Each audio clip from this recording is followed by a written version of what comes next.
Welcome into Celtics Late Night. Ben Vallis here, along with Jake Eisenberg. And Jake, Celtics in 5. It happened. The Heat Devil magic fully banished, it would seem. How's it going, man? Right? Finally, dude. Finally. I mean, not even finally. I mean, like, not everyone, a lot of people thought this was going to be easy. It was easy in hindsight. Yeah, I heard that crack on your end. Cheers, buddy. Cheers. We did it. We personally did it. We defeated the Heat. First round in the books, 5 games. Exactly what we needed, exactly what we wanted. Obviously, the only thing that we didn't get out of this series was a healthy team, but you get out of this devil magic spot.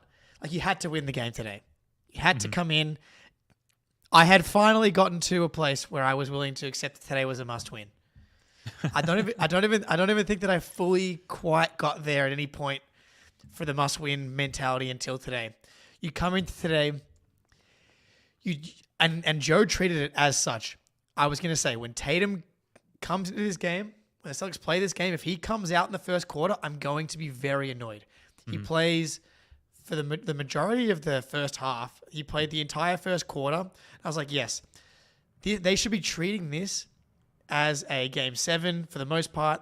It's a closeout game. Finish the game tonight. Get extra rest going into the next series for Al Horford, for everybody. Extend as much time as you can for Porzingis to get back. Let's get ready. Let's gear up for a title run.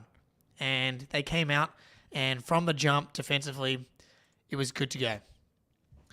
It was so good to finally get like a really clear example of these Celtics are different again for the first time in a while. We had, smatterings of that throughout the regular season, and it was always with this undertone, this doubtful undertone of what we need to see it in the postseason. And sure, it's only round 1, but the added context and, with this opponent, the history with this opponent of them knocking us out in the conference finals last year, for them to come home, already up a couple of games, multiple opportunities now ahead of them to wrap up the series and to just fucking get it done at home.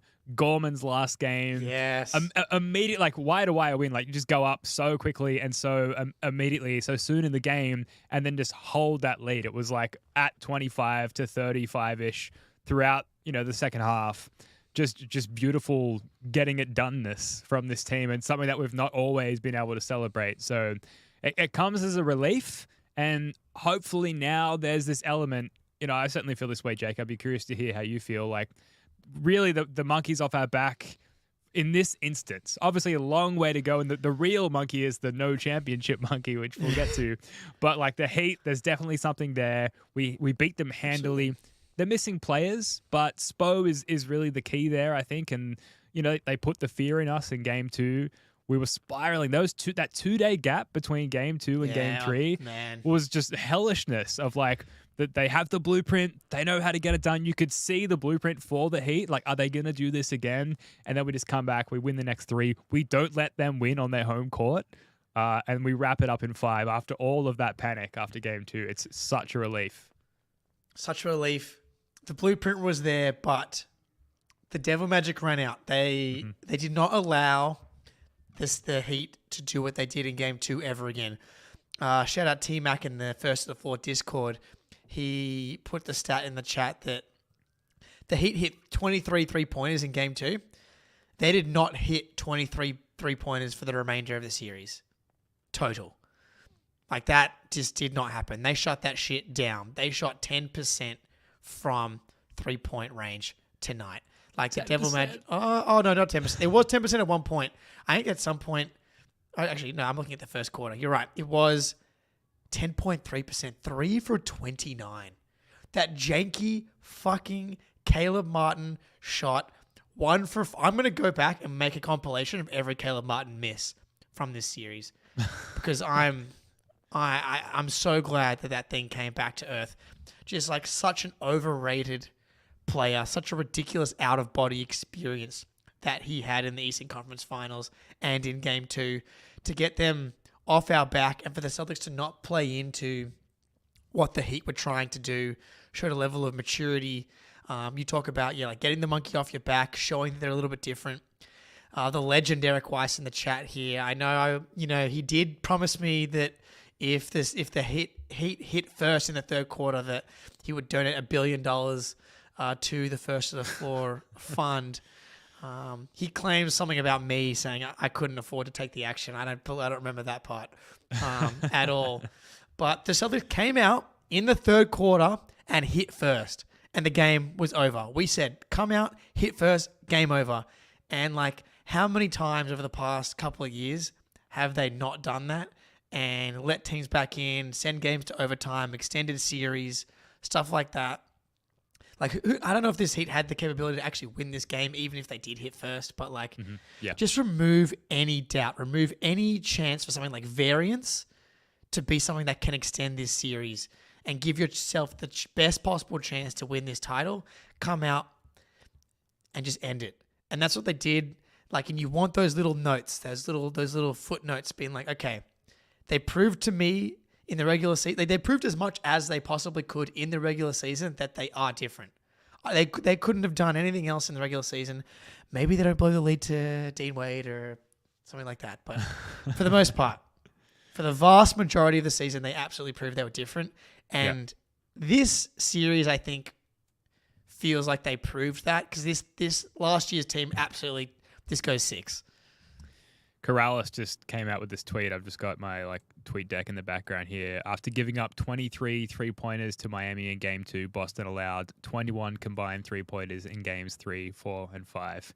And the defense wasn't always perfect during those times, but clearly perfect enough. I think we were sweating like Walker Slayer in the chat. Nice. We were sweating every semi-open 3-point shot from the Heat, thinking that would be the one to get them going. But there was just enough throughout this large sample size now, enough tenacious defense on the perimeter by the Celtics to just never really allow that to happen. Easy to say in hindsight. Like I said, we were fearing the next one would go in and start the avalanche.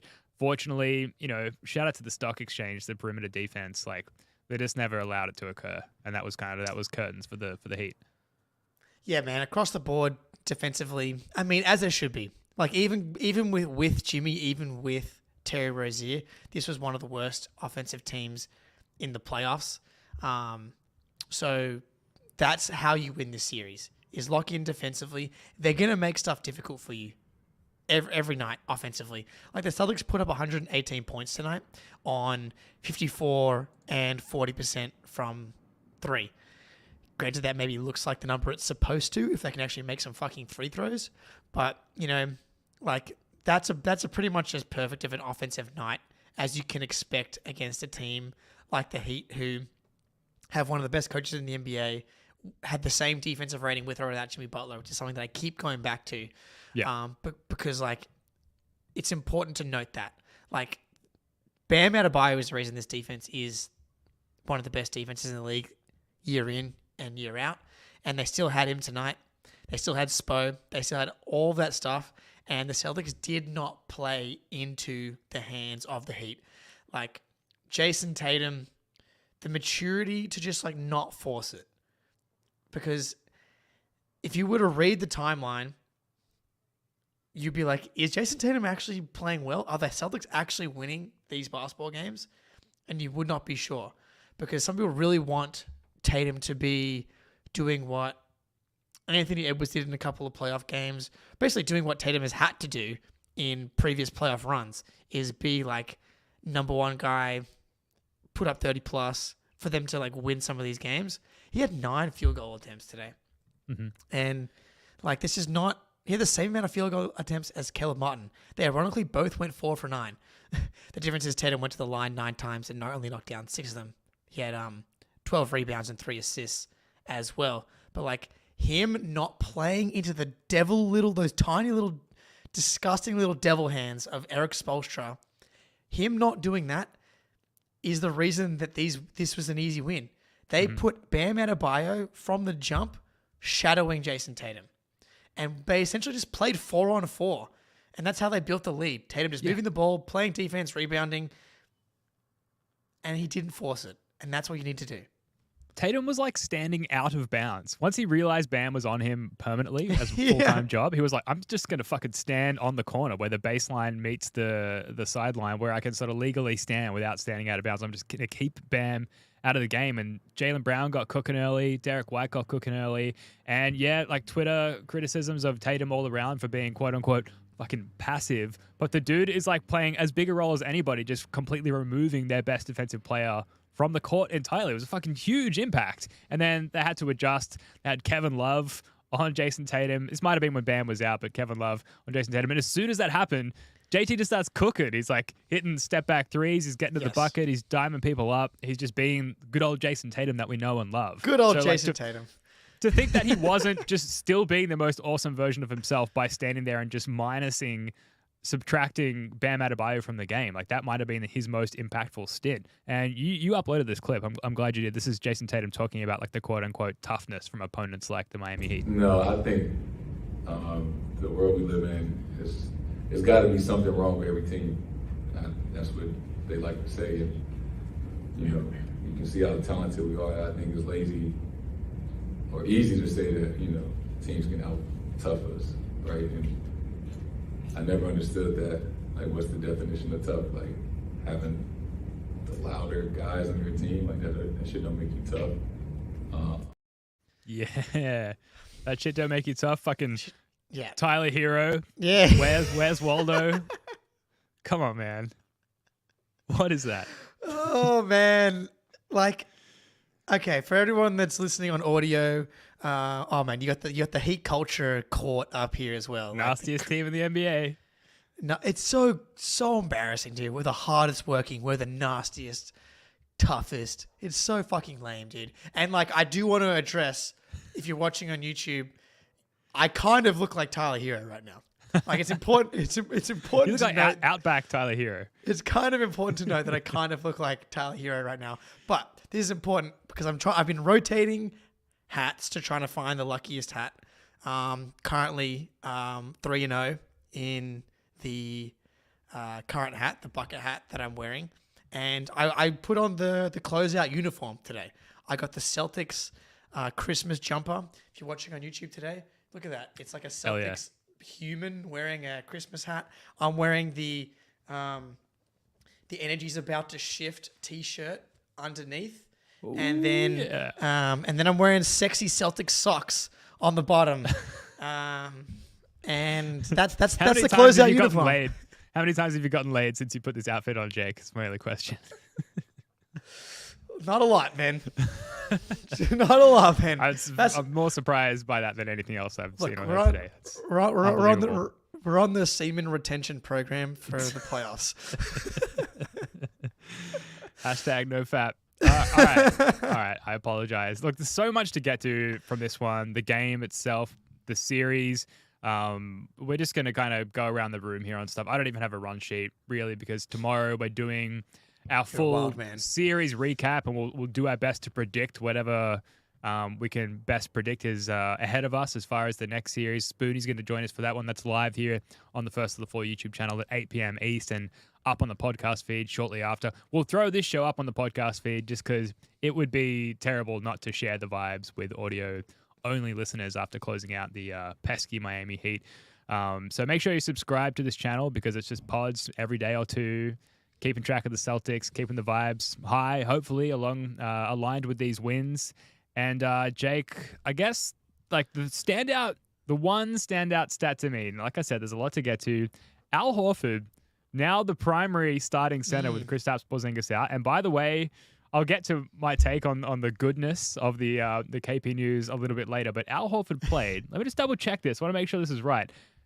Just under 23 minutes in this game as the starting center, no KP, going up against Bam Adebayo. My main concern, other than like when will KP be back, was will 37 going on 38-year-old Al Horford hold up with a higher minutes load? Like suddenly he's going to be playing like playoff starter minutes, like 38, 42 minutes. Nope. Close out game, We win by 30-ish. 23 minutes. Insane. And he was amazing in those 23 minutes. He's amazing every minute of every day of his beautiful life, Al Horford, no matter what he's doing on and off the court. But yeah, look, man, perfect. I was absolutely someone coming into this game. I'm like, you should be treating this game like a fucking game 7. I was expecting Horford to get 38 plus. He's played 38 plus throughout the regular season a couple of times. I've got it up here. He played 38 or more minutes 3 times this season, 35 plus around 10 times this season. So and he's been excellent in all of those games as well. Actually, because right now, 1, 2, 3, 4, 5, 6, 7, 8, 9, 10. 10 times, and they went 7 and 3 in those games that he played 35 minutes or more. Like this guy, every time we called upon him to do that this season, he absolutely stepped up. And we're thinking we're going to need that from him today. No, we're not going to need it from him today. And that is just another huge win for today. Is we don't want to have to load him up if unnecessarily, but today, win the game and then we can rest afterwards. But he only has to play 20, however many minutes tonight. So for the series, he had one game, which was game 4. He plays 34 minutes, and part of that is obviously because KP goes out in the middle of the game, and they've already kind of started the rotation. Luke kind of got in a little bit, but Joe just decided to ride Porzingis ride Horford throughout that game, which I think was the right decision. Yep. Horford comes out of this series averaging 25.6 minutes per game. And now you get 3-4 days off coming to next series. We've already seen the schedule. There's going to be a big gap, at least after game 2, regardless of what happens, is my understanding of it. So this is huge, is to get Horford fresh for this matchup. And yeah, man, he's ready to go. He was locked in and pumped up from the get-go. He had hit a big 3 early in this game. And he's just gone over to the bench, getting taps. Everybody knows. Everybody knows what this means now with Porzingis going out. Is that Horford becomes a really, really, really... He always was, but he becomes a crucial central figure in the rest of the Celtics playoff run. And you could just feel that energy early in the game. It's such a luxury as well to have this Dominican 37-year-old ocular beauty to come in and fill in for KP, the most injury-prone position we have. One of the most important players, but also one of the most injury-prone players is Kristaps Porzingis. Who do we have ready to dust off and put in and at heavier minutes if he does get injured?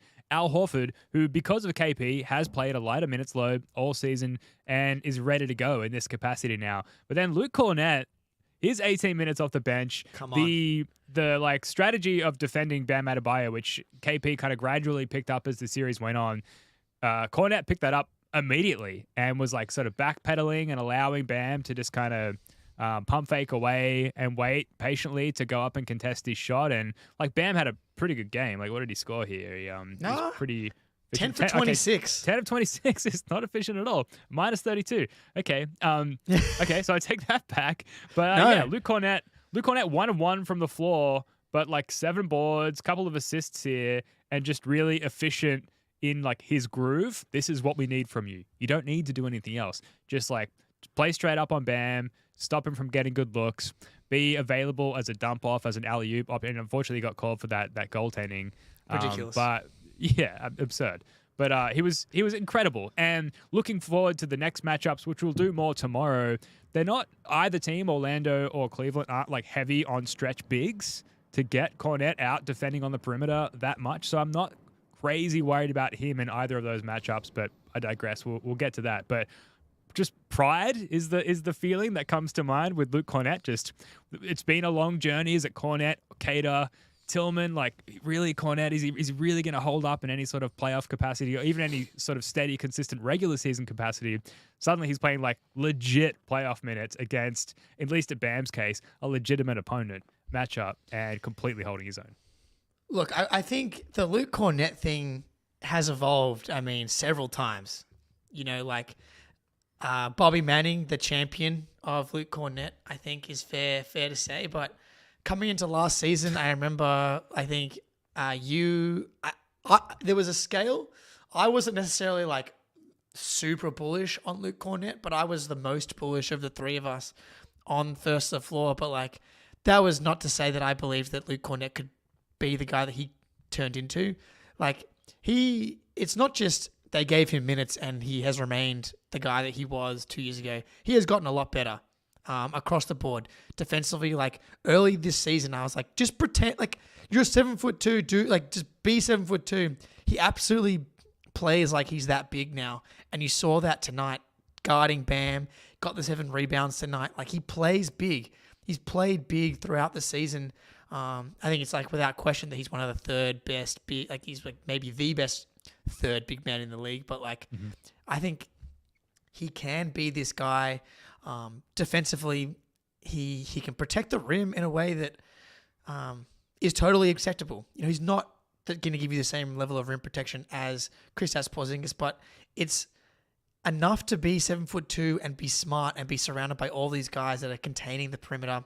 And as long as you're funneling guys into Luke Cornett, similar to how you funnel them towards Kristaps Porzingis, like the impact defensively is going to be similar.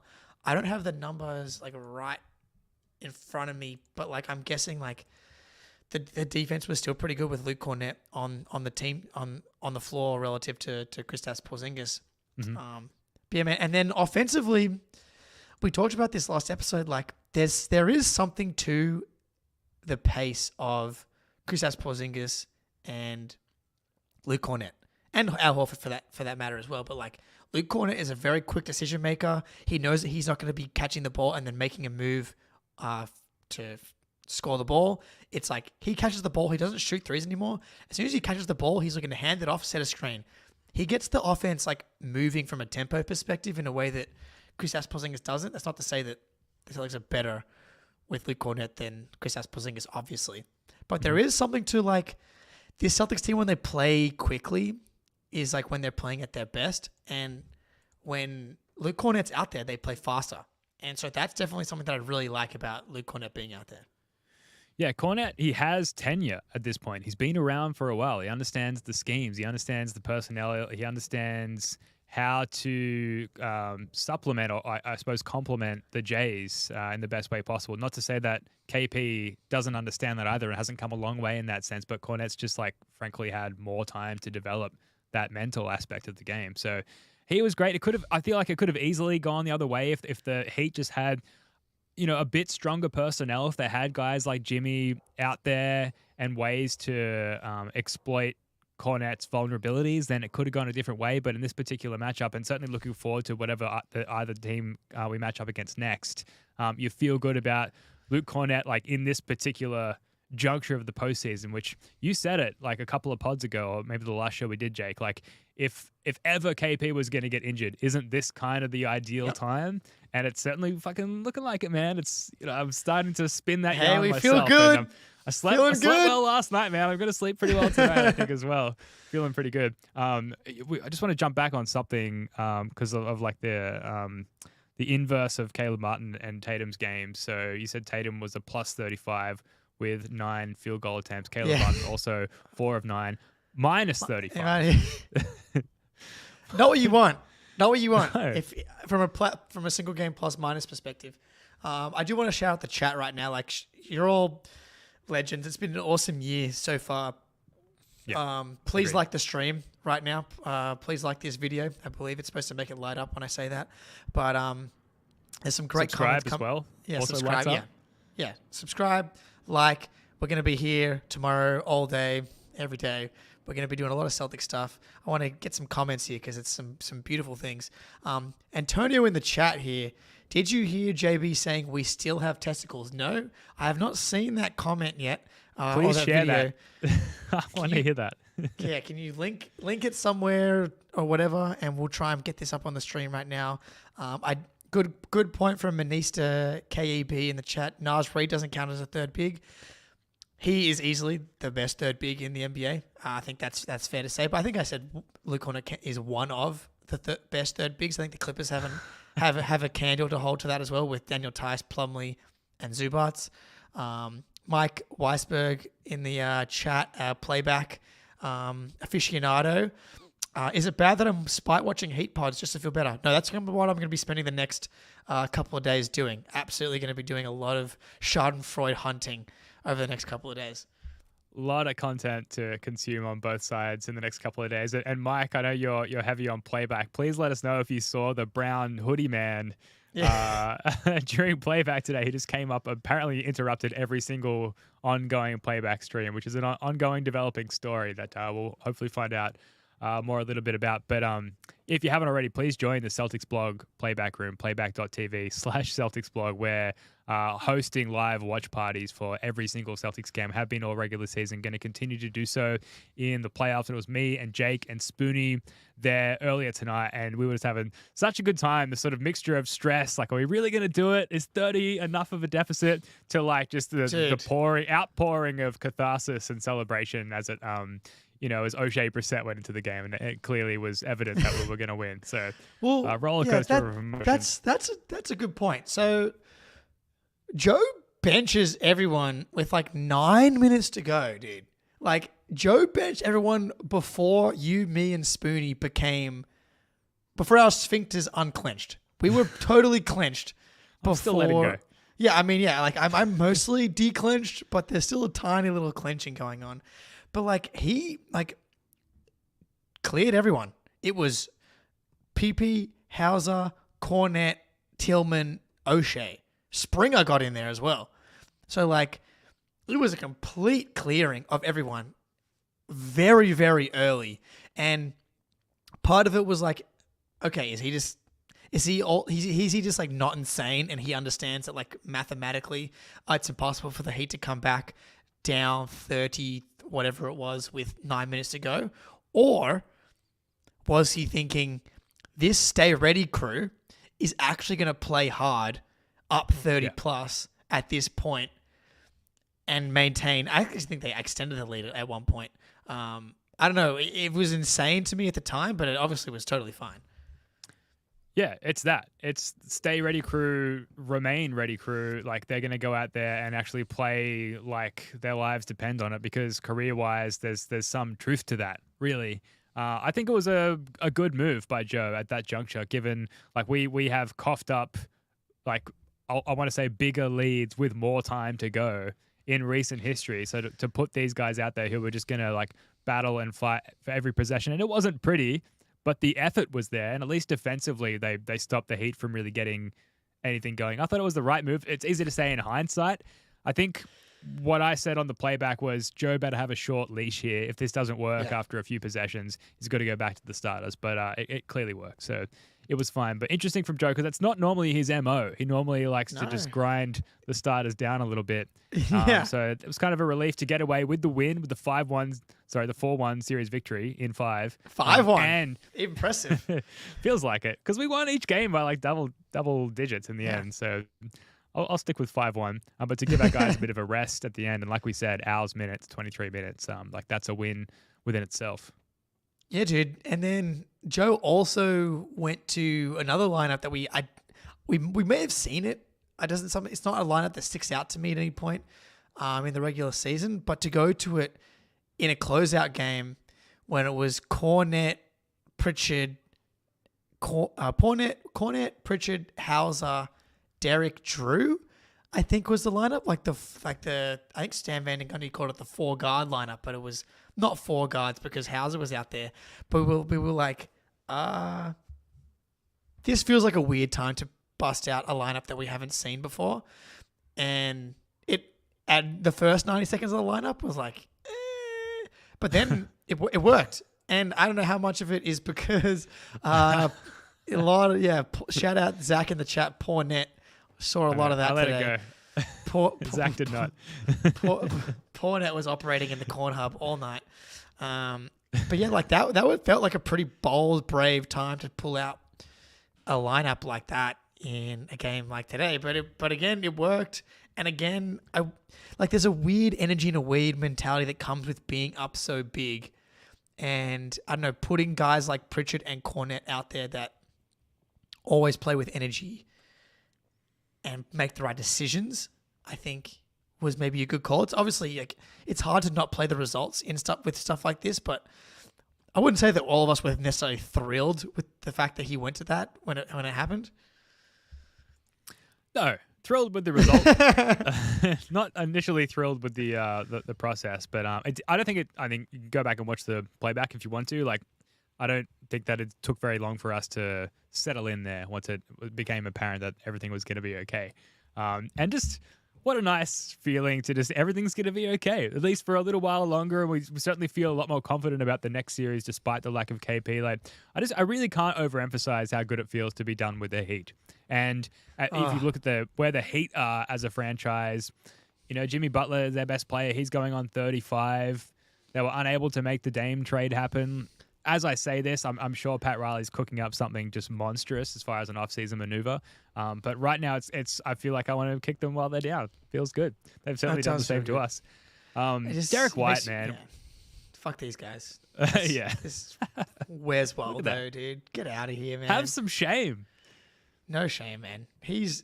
I'm so glad they did not give Chin Pubes a sniff in this series, which Chin Pubes' nickname is Tyler Herro. His real name is Chin Pubes, and he was a disaster again tonight. Like there were talks that going into this season that like Tyler Herro and Tyrese Maxey were on the same level. When we're looking at Dame trades in the off season, it's like Heat fans are like, Maxey and Herro, they're kind of the same. Like. Plus the Heat young guys, etc., etc. Tyler Herro in this series, 4 for 13, 7 for 13, 5 for 16, 8 for 17, and then the coup de grace tonight, he was a 6 for 19, 31% from the field. Fuck that guy. Fuck him for game, was it 4 in the Eastern Conference Finals in the bubble? That was literally the peak of his career. Oh, the right snarl there. Game. Before he could even grow chin pubes. He couldn't even grow chin pubes back then. He barely can now. Hence, it's a good chin point. Pubes. Yeah, you used to have a Manscaped sponsor on the show long ago before the CLNS days. I would have gladly sent him our referral code to shave those chin pubes off. It would not take a strong razor to get through those wispy little chin pubes. Derrick White. Let's just take a moment. He is. To appreciate the mistress in this game. Last 2 games, really. There it is again. In case you blinked. It's a beautiful thing. He's the best. Derrick White, just incredible in this game. From the last game onwards, just like clearly got the objective to really assert himself in this series. And this game comes out 8 of 13 from the floor. Last game, he had 15 3-point attempts. This one, 10 3-point attempts, 5 of 10 overall. Good for 25 points, 5 boards, couple of assists. And the things that don't show up in the box score is just like the tenacity on defense. We say it all the time, but it's never not amazing watching it. The insane screen navigation, they're just like never letting up. They can set all kinds of sophisticated screening actions to get guys like Duncan Robinson or Tyler Herro open. Derrick White, and to some degree, or to a huge degree as well, Jrue Holiday, always there with a hand up, a contest in the face. Just such a good job. But Derrick White, particularly, both sides of the ball, amazing. And it was starting to spurn on some conversations again in the playback. Sorry to keep harping on about that to folks who weren't there. You really should be. Playback.tv/Celtics blog. Is like, if Derrick White is going to be this kind of quote unquote third star, then like, is the ceiling even higher than we thought, Jake? Or am I getting ahead of myself? No, you're not. And this version of Derrick White is it's you can't say enough about how important, how impactful the Derrick White that has the belief that he should be doing what he is doing. Not that he could, but that he should be doing it. And that's what it's felt like over the last couple of games here. Like, the Celtics can win any game against like the Heat or whoever. With Derrick White being like the role player, he's an incredible, one of the best starters in the NBA. But the version of Derrick White that JJ Redick started the campaign that he should be an all-star, like the last 2 games is why. Because he can scale up into a guy that is scoring 20 plus per game, playing some of the best defense in the NBA, facilitating, not making mistakes. Like, so for the series, Derrick White actually ends up scoring more than Jason Tatum, 22.4 points per game on 57.7% from the field, 47.7 from 3, and 90% from the free throw line. I mean, unbelievable. And this is the superpower of this team. Going back to the Tatum thing about like letting the game come to you, there's gonna be times when we're gonna need Tatum to do what he has to do. But this is the superpower of this team.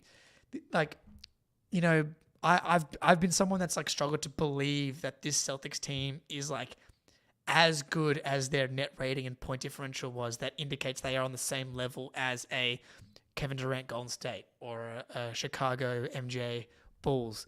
But like the superpower of this team is like when Derrick White is not doing this every game, but having a series like this, like not having 38 every game against the Heat, but having one game per series where he's doing that, and then having a game like tonight where he's just unbelievable again, where he's averaging 20 plus in a series on insane efficiency, being the point guard, being the crunch time guy. That is a superpower of this team. I love Jason Tatum. He's not the level of offensive player that a Nikola Jokic is. Very few people are. We don't need him to do that. We don't want him doing that. We want him. This is a collective. This is what makes this team so special, is someone like Derrick White can be your best player twice a series. And Tatum can be the outlet. Tatum can hit, catch, and shoot threes, attack closeouts, be one of the best defenders in the NBA. Grab 12 rebounds today. I love Insane. it. I love it, Ben. It's interesting you talk about Jason Tatum and Derrick White there. We've got a clip of them giving like their own little series recap as they walk off the court. Felt good. You know, did what we were supposed to do, took care of business, played the right way. Now get some rest and get ready for the second round. It's a good series win. Always play against them. It's difficult, so good series win, and now we got to get ready for the next one. You guys can't see Jake's face when the videos are on, only I can see him here in StreamYard. And when Derek came on the screen, the way that his face lit up, that's a true love. I love him. I love him, dude. Tatum, as soon as the camera gets in his face, he just turns into just paint drying.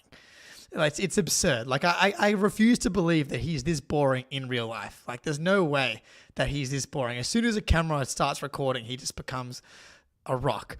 But Derrick White at least gave me a little bit of juice there. He at least was smiling. Derrick, man, what a fucking trade, dude. What a fucking move by Brad Stevens, man. Like, if we had this version of Derrick White in the 22 finals, we win the title, man. Like, he just wasn't, and it's not even a skill thing. I mean, I think he definitely did kind of work on his shot and get a bit stronger, but it's so much of it is a mentality thing. And even coming out of last game, you know, Derek talked about Joe being the guy that's really empowered him to be that guy. And they've got this dialogue about him like being aggressive and I wish we had extended him, dude. Because like, we're gonna end up keeping him one way or another. Because like, I mean, obviously, like Brad Stevens has eyes, and is seeing what we're seeing. So like, whatever ends up happening, I can't guarantee it, but like, I'd be totally stunned if he's not here for so long. Dude, the executive of the year is going to hang on to Derrick fucking White. And his dad, Richard, who was an asset to all of us Celtics fans, friend of the show, Richard White. I'm glad we're doing the proper recap pod tomorrow, because I'm thinking for the same way. This is an emotional reaction to the catharsis of wrapping up this Heat series. So I'm kind of just like glancing at the box score, thinking, where do we go next? Jaylen Brown, who we talked about on our immediate reaction show, like, was this a good Jaylen Brown game? Was it a bad one? Like the first glance at the box score, 11 of 19, 58% from the floor. That's pretty good. 25 points in a closeout series game. Not bad. 6 rebounds, 2 assists, plus 14. But then 1 of 7 from 3, 2 of 5 from the line, 5 turnovers. Is this a good Jaylen Brown game or a bad Jaylen Brown game? Or is this just a Jaylen Brown game at this point? Oh, man. Kind of feels like just like a Jaylen Brown game at this point in the playoffs. Man, we were on the way to a good Jaylen Brown game. And then like the last 5 minutes of the second quarter happened, and it turned into like Jaylen Brown game, because like you need scoring. You need guys that can create shots in tough spots and knock shots down, get to the rim, take advantage of mismatches. Like, this is what the Heat were trying to do. Was like, can we force the ball into Jaylen Brown's hands, and can we take advantage of his mistakes, turnovers, etc. And I guess the short answer to that is no, they couldn't take advantage to the point where they could win the game. But like, it was a mix of Jaylen won what they were trying to do, but the Heat also won in some regard as well. It just felt, I wonder if like the game had been closer, that it doesn't get as gross, because early in the first quarter, that was like when he was at his best. He was just attacking Herro. They were finding him. He had an excellent pass to Jrue Holiday on the short roll, and the ball swung all the way back around to Jaylen in the corner, and he missed the three. But like early, I thought he was playing great, and then they got up so big, he started doing like the dancing, the dribble stuff, and as soon as he starts doing that against someone like the Heat, you're like, oh, this is not going to go well, and it did not go well. So I don't know. What do you think? Good, bad, or just a Jaylen Brown game? I was really hoping there was a moment there earlier when he got up to a hot start where I was like, are we going to get the defeat the Heat Devil Magic and also Jaylen Brown defeat his own personal Heat demons as well? That would have been like the ultimate victory lap. And unfortunately, they kind of got the better of him more and more as the game went on. And I feel like any time where the Heat showed a glimpse of maybe being able to jump back into this game, Jaylen Brown was on the wrong side of that. Like, the one point he was, maybe just mentioned, he was dribbling up the court and he just like went to pass it, and then half of his brain decided to keep the ball and he just like gave it away. And there was another weird like brain fart moment like that as well. So unfortunately, he just like clearly is still plagued by that devil magic, even though holistically as a team we're able to overcome it. Like, you just can't deny it. Like, they were just, even for Jaylen, very like hyper Jaylen brain fart moments where you're like, Jesus, man, like, really? So like, it was a good enough game in the vacuum of this game. He was good enough. We were good enough to get it done. But there were some real head scratches from him where, Eric Weiss in the chat, it's hard to criticize him as stuff happened when they were up 20. Like, yeah, absolutely. But like, with all the history with Jaylen, you kind of can't help but look for that kind of stuff. And we didn't have to look hard in this one. It was very evident. But that said, I don't expect him to be as problematic in subsequent series because, you know, we talk about it all the time, but the Heat know who Jaylen is and they know how to exploit his vulnerabilities. And I don't think that teams that we'll face from here on in possess those qualities. So I'm not worried about it going forward. I'm just glad that he kind of got out alive, for lack of a better term, Jake. Yeah, no, I think that he can come out of the series feeling good, and I think getting away from Spoelstra has to be good. Yes. You know, like I really do think that, like, that in particular, the way that they just know this team so fucking well. Spoelstra knows the Celtics so well. We have played this team so much in the Jays era. It's actually so annoying, the fact that this is our fourth playoff series. Tatum's been in the league for 6 years, dude. Like, how are we playing these guys in every year that we exist? Like, it's enough. So, like, these guys know better than anyone how to play this team. So, I do think getting out of this, Jaylen mostly having a good series. Like, he comes out of the series. You know, Jaylen actually ends up being the leading scorer on the Celtics coming out of the series, which, again, I do think is game plan specific. That's amazing. Yeah, I do think it's game plan specific. So Jaylen comes, oh my God. So Jaylen has 22.8 points per game for the series, 52.2% from the field. Good. 32.1% from three. I'm not even really bothered by that percentage. If he ends up being 33% from three for the playoffs, like, that's totally manageable. 45% from the free throw line is disgusting. 7 rebounds, beautiful. 2 assists, 2.2 assists, 3.2 turnovers. Problem. Not good.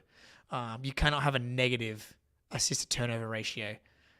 Just and so, like, that's why this team is different. Again, for another reason, it's like we're now built to survive that.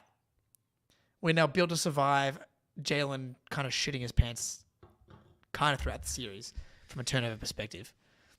Yeah, again, I don't think it's going to be that much of a problem going forward.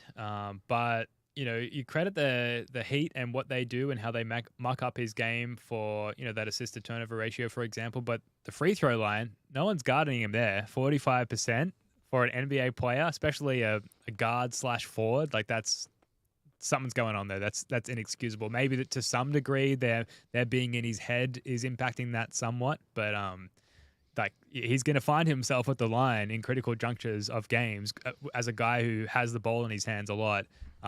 He needs to do better there. But this is a celebration. The Heat have been extinguished. The fire has been put out. But just sticking with Jaylen Brown for a second, he got apparently the last ever Mike Gorman got it call. Oh, a restart. 5 in the shot clock. He sees it. He takes it. Got it!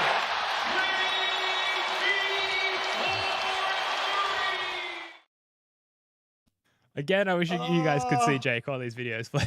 Oh, that is living. That is absolutely living, man. Like, I can't believe we were right. I saw the score as 52-25. We're like the most freaked out we've ever been. He hits that shot. They go up 30. It's like any other normal humans, like turning the game off. Yeah.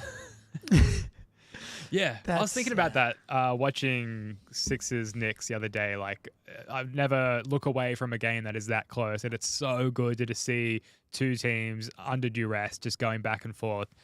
With the Celtics game, like, we have to be up 30 for me to feel that same way. That same, like, yes, I'm loving this. I love the sport of basketball. Like, I can't look away from this game. We're up 30. The Celtics are awesome. Like, the disparity there is unreal. I don't know if that's just me or if everyone is like that as a Celtics fan, but it's a thing. No, dude. Like, that's why it is important. Like, obviously, there's so much basketball. It's so hard to keep up with everything. But, like, it's really valuable to contextualize what's happening with the rest of the league. Like, if you're not watching or whatever, like, if you want to make sure you're trying to kind of follow what's kind of happening, because what is happening to your team feels like an anomaly at times. But, like, in the Sixers series alone, there's been 2 like black swan events, things that just should not ever happen in the same series alone. Like, the Sixers blowing a 5-point lead with 47 seconds left should never ever happen, and took like 4 just chaotic events to happen in the span of like 6 seconds to become a thing. And then the Knicks upped that yesterday by blowing the 6-point lead with 29 seconds left and giving up a 4-point play and then a logo 3 and missed free throws. Like, for that shit to happen to both teams in one series, when everyone's like so concerned about how the Celtics manage certain situations, it's like, nah, dude, like, when stuff gets tight, everyone looks like shit, basically, except for the Nuggets. Yeah, except for the Nuggets, which is a problem we'll hopefully have the privilege of dealing with in a few weeks' time with a healthy Kristaps Porzingis. I want to make sure we like give people their flowers before we wrap this up. Jrue Holiday, again, incredibly good defensively, I should say. Hasn't needed to really carve out much of an offensive role, although I felt like he was like much more decisive and impactful, for example, in the short roll on this one and operating offensively out of the middle of that zone and, collapsing the Heat defense and finding perimeter scorers off the catch there. And then, what else is there really to say defensively about Jrue fucking Holiday at this point? But he really ramped things up as the series went on, and along with Derrick White, the stock exchange there. And Jaylen Brown, like, credit Jaylen Brown defensively. Jaylen did get backdoor cut at one point in this game, but Jrue has just been incredible on both ends, and it's been a real joy. Like, maybe one of the more enjoyable sub-narratives, Jake, is like watching Jrue Holiday twice in one season, once in the regular season and now again in this first round, sort of discovering what his ideal role is. And I feel like by the end, we can kind of safely say he had it well and truly figured out. Yeah, I think this version of Jrue Holiday, this is why you got to make the Marcus move and why it works so well, is because, like, he took 5 shots today. 2 for 4 from 3, 3 for 5 from the field, 2 for 2 from the free throw line, 6 rebounds, 5 assists. Still ended up with 2 turnovers somehow with that usage. But like, look, the efficiency is a disaster through the first round. Like, he's a 46% true shooting, which is so bad.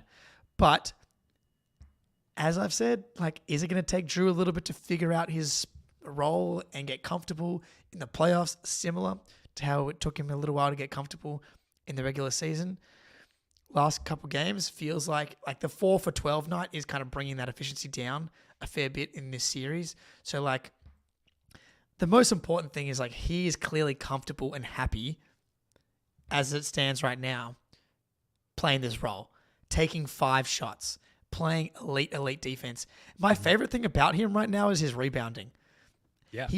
I've been talked about how freaking sturdy he is. He just flies in. Dude's bouncing off him. Maybe one of my favorite plays of the game.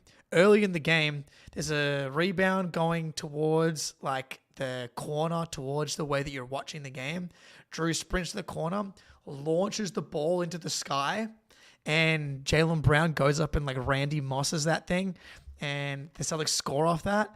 Like, he makes a lot of winning plays, and that's something that like he has to do in that role, and something that he has been doing, and so important when you're trying to get W's in the playoffs. Well, yeah, winning plays. That was basically printed all over Marcus Smart's jersey, other than his name. That was his shtick. And to have Jrue Holiday come in and do that without overstepping the mark offensively and with his usage rate is huge. As much as we love Marcus Smart, I feel like that might be it. Did we hit everything? I was gonna say the only thing I wanted to I hit on is just being like the importance or the significance of the bench being good, or Pritchard, Hauser, Cornette being good. Because I feel like I was someone who coming in was confident that those guys were going to be good and totally playable in the playoffs. But like, they were like huge in multiple games throughout this series. And the Heat, have their limitations. But like, I am very confident they can play in either Cavs Magic series. They can absolutely play in a Pacers, Knicks, Sixers conference finals. Mm-hmm. They can easily play in those series, and for them to come out, step up, be big in the first round here, I think is really important. Sam Hauser, 69% true shooting in the first round. Nice. Love to see that. But yeah, man, he's like Pritchard. Obviously, you want to see him play well. Hauser's probably more important. Yeah. I would say that he's more effective, like, because he can play in more lineups, be big. The level of shooting that he provides is just unreal. And then, like, defensively, like, you just can't ISO him. The rebounding from him is solid. So I just want to say, like, those dudes being good and capable and playable is really significant, because that's just going to allow the Celtics to not grind themselves into the ground as we head towards hopefully the finals. Dude, Hauser 5 of 8 from 3. Yeah, The plane loudly flies above my house. Apologies. 17 points in 5 boards. What? Yeah, but in like 20, just over 20 minutes in this game. Like, crazy efficient, holds up defensively against the team who, like, if there's one thing they know, it's that when Sam Hauser's out there, like, go at him. And they just got nothing out of it. There was one game, might have been game 3. It was one of the Miami games where they were putting him into screening actions and like getting open looks off that. But they're shooting, the Heat's shooting has been so dog shit all series that, like, even if they did get open, they didn't really convert. And I just don't know if we're going to see that level of intentionality going at Hauser and Pritchard from other teams throughout this postseason. I might be proven wrong, but it feels like that's just the Heat's forte more than any other team. All right, well, look, we're going to come back in less than 24 hours, 18 hours or so, and we're going to do all this again with more information, more data, more analytics, and do the full series recap, look at some of the stats as they traverse across the whole 5 games there, and look ahead to what might be coming. I want to give a big shout out to everyone in the chat here. Like, this is a lot of fun, just hanging out, obviously chatting to you, Jake, but reading everyone's comments. And a lot of you here in the chat are in our Discord, the link for which is in the description below. if you're listening to the audio pod later, the description for our Discord's there as well. Hop in there if you like the vibe here, because it's just more of this all the time. And this was a stressful series despite winning it quite decisively, and reading all your messages now in the chat and all the time in the Discord is just like helpful psychologically. I don't know. What do you think, Jake? This is living, man. This is the year. Hop on the bandwagon. Hop on the first of the floor bandwagon. It's going to be a good time. All right. We'll see you tomorrow, guys. Go Celtics.